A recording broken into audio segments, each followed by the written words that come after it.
Hello everyone. पिछले lecture में food inflation पर चर्चा हुई थी और फूड इन्फ्लेशन से रिलेटेड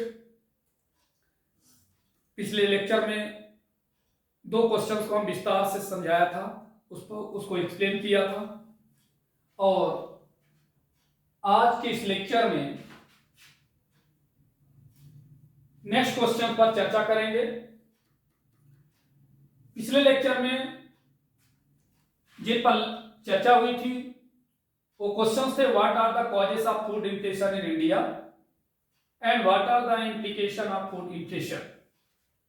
आज जो हम नेक्स्ट क्वेश्चन पर चर्चा करने जा रहे हैं वो क्वेश्चन है, what measures does the government implement to control food inflation and what steps should be taken to control food inflation. तो चलिए स्टार्ट करते हैं। Now let us start a question, what measures does the government implement to control food inflation. अर्थात खाद्य मुद्रास्फीति को नियंत्रित करने के लिए सरकार क्या उपाय करती है।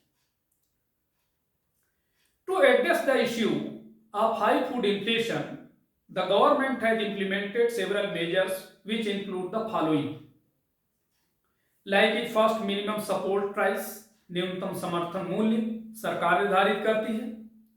To address the supply side problems of insufficient production of specific crops, the government also announces a higher minimum support price, जिसे हम MSP कहते हैं, to encourage their cultivation and increase the availability of these food items, potentially helping to stabilize prices।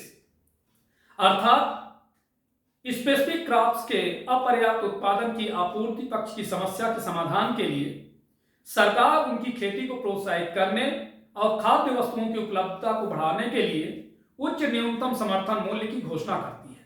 इससे कीमतों को स्थिर करने में मदद मिलती है।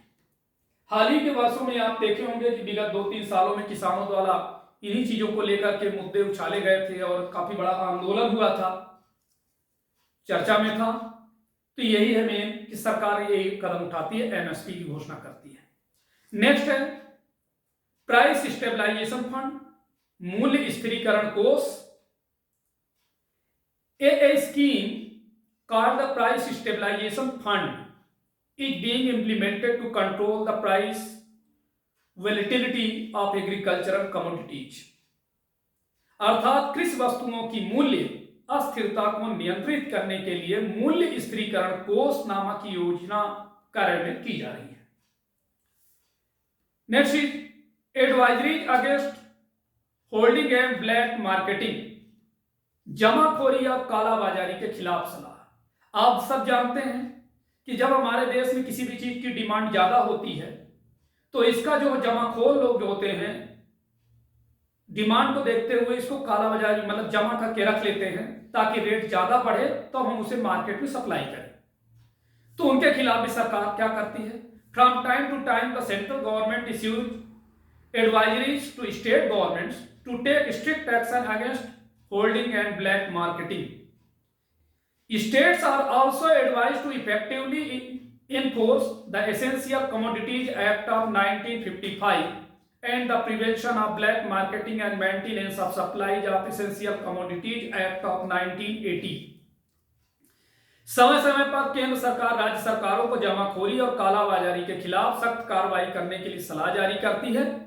राज्यों को आवश्यक वस्तु अधिनियम 1955 और कालाबाजारी निवारण एवं आवश्यक वस्तु आपूर्ति रखरखाव अधिनियम 1980 को प्रभावी ढंग से लागू करने की भी सलाह देती है।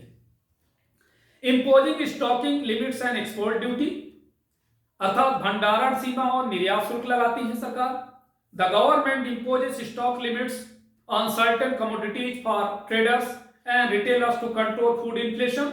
इट आल्सो इंपोजेस बैन्स और restricts export of certain commodities to ensure an adequate supply of these commodities in domestic markets। अर्थात सरकार खाद्य मुद्रास्फीति को नियंत्रित करने के लिए व्यापारियों और खुदरा विक्रेताओं के लिए कुछ वस्तुओं पर स्टॉक लिमिट लगाती है। यह डोमेस्टिक मार्केट में उन वस्तुओं की पर्याप्त आपूर्ति सुनिश्चित करने के लिए कुछ वस्तुओं के निर्यात पर प्रतिबंध भी लगाती है।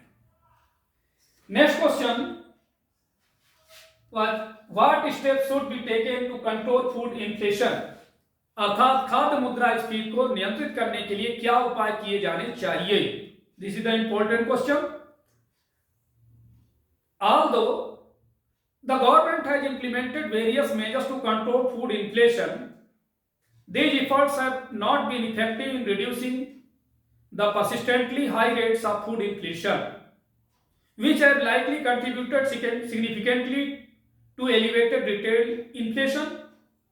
In this context, some additional measures can be considered, such as a resilient agricultural policy, अर्थात लचीली कृषि नीति। Policy makers need to consider the effects of climate change, as failing to implement mitigating measures could lead to a long-term rise in the risks associated with food inflation. India's recurring price volatility in TOP crops demands a more resilient agricultural policy. While Operation Greens launched in 2018 aim to stabilize prices by streamlining value chains. Its expansion to cover all fruits and vegetables diluted its original focus. As a result, supply disruption and significant post-harvest losses continue to drive up retail prices. कहने का मतलब ये है कि जो हमारे policy makers होते हैं वो जलवायु परिवर्तन के प्रभावों पर विचार करने की आवश्यकता वो कहते हैं कि जलवायु परिवर्तन के प्रभाव पर विचार किया जाए कि जैसी चीजें बदलाव हो रही हैं, क्योंकि शासन उन उपायों को लागू करने में विफल रहने से खाद्य मुद्रास्फीति जैसे जोखिम में दीर्घकालिक वृद्धि हो जाती है। इसीलिए कहा कई ऐसे हमारे अर्थशास्त्री कहते हैं कि भारत में शीर्ष फसलों की कीमतों में बार बार होने वाली अस्थिरता के लिए अधिक लचीली एग्रीकल्चरल पॉलिसी की आवश्यकता है। जबकि 2018 में शुरू किए गए ऑपरेशन ग्रीन्स का मकसद था मूल्य श्रृंखलाओं को व्यवस्थित करके कीमतों को स्थिर करना, लेकिन सभी फलों और सब्जियों को कवर करने के लिए इसके विस्तार ने इनके मूल्य फोकस को कमजोर किया। परिणाम यह हुआ कि सप्लाई में व्यवधान और फसल कटाई के बाद होने वाले महत्वपूर्ण नुकसान खुदरा कीमतों को बढ़ाते रहते हैं। नेक्स्ट इज इंप्रूव्ड इंफ्रास्ट्रक्चर, उन्नत बुनियादी ढांचा। Agricultural infrastructure should be upgraded encompassing production, transportation and storage to address to the logistical issues associated with food inflation. Irrigation infrastructure needs to be stepped up amid heat wave linked risk to water availability. Despite government efforts, only 57% of agriculture is covered by irrigation.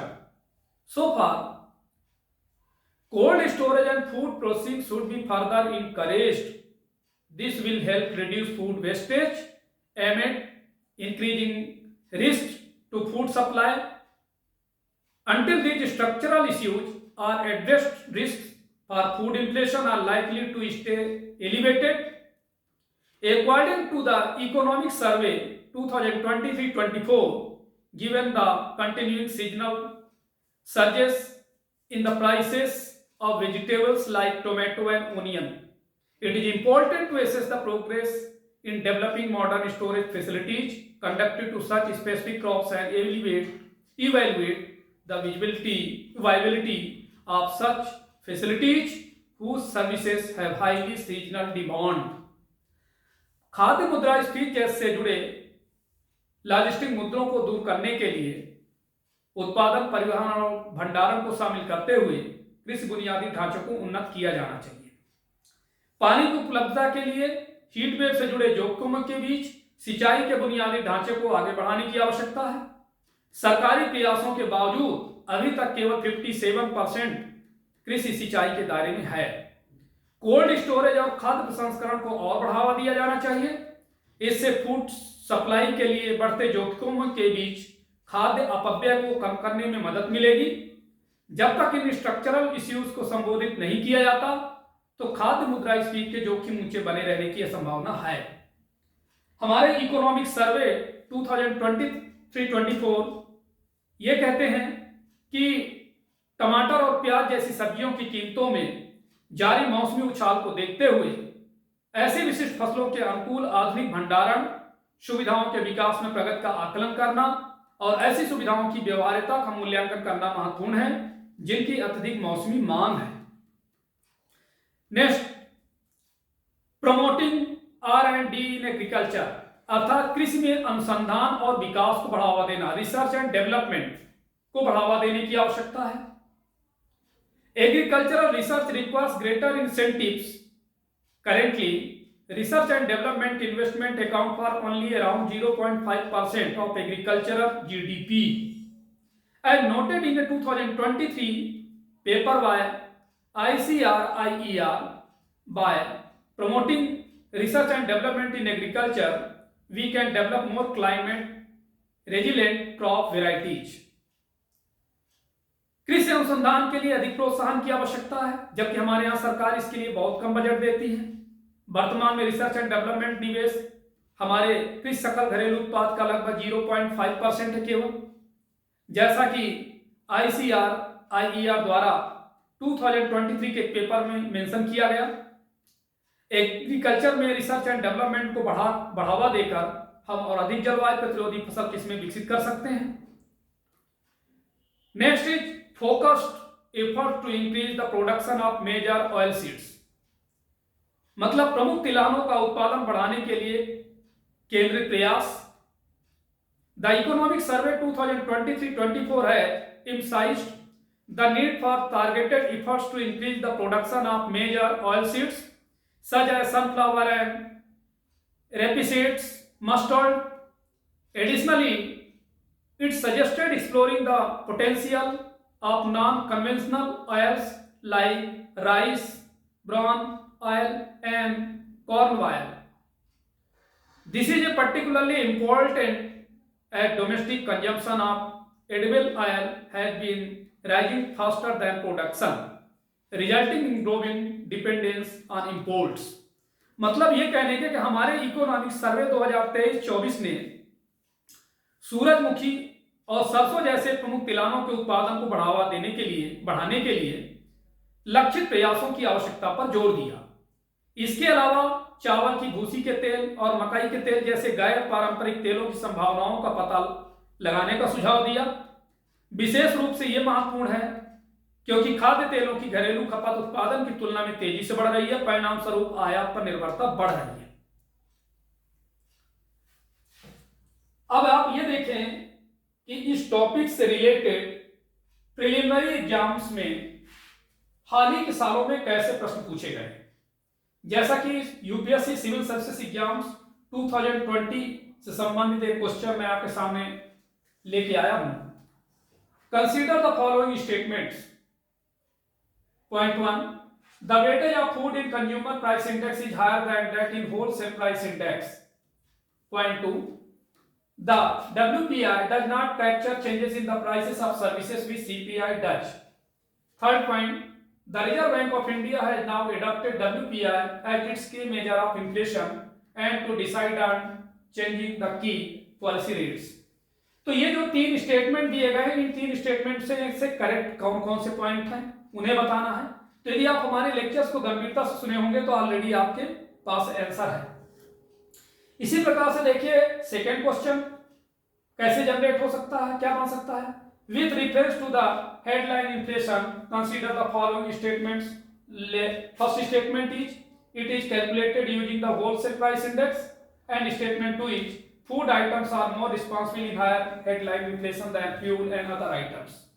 तो यहाँ पर भी आपको correct statement को बताना है कि दिए गए क्वेश्चंस के अनुसार कौन से सुटेबल करेक्ट आंसर बताते हैं। तो ये भी हमारे लेक्चर में मेंशन है। नेक्स्ट क्वेश्चंस देखें, consider the following statements. First statement is, core inflation is measure of inflation calculated by adding the prices of food and fuel. Second statement is, super core inflation is calculated by adding gold and silver price inflation to core inflation. Which of the statement given above is are correct. तो यहां पर भी देखिए इस चीज का भी हमने मेंशन किया लेक्चर में। अब मेन एग्जाम्स में इस टॉपिक से रिलेटेड क्वेश्चंस कैसे जनरेट होते हैं, और देखिए इस टॉपिक से रिलेटेड हाल ही में देखिए रिसेंटली 2024 में क्वेश्चन पूछा जा चुका है सिविल सर्विसेज एग्जाम्स में। क्वेश्चन क्या था, what are the causes of persistent high food inflation in India, comment on the effectiveness of the monetary policy of the RBI to control this type of inflation। ये देखिए 2024 में question पूछा गया है। Next इसके पहले भी क्वेश्चन पूछा गया था 2014 में, 10 साल पहले। There is also a point of view that agricultural procedure market committees set up under the state acts have not only impeded the development of agriculture but also have been the cause of food inflation in India critically examine.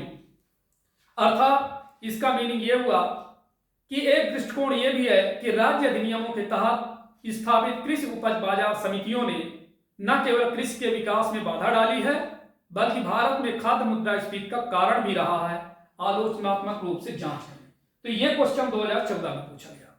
तो आज इतना ही, thank you.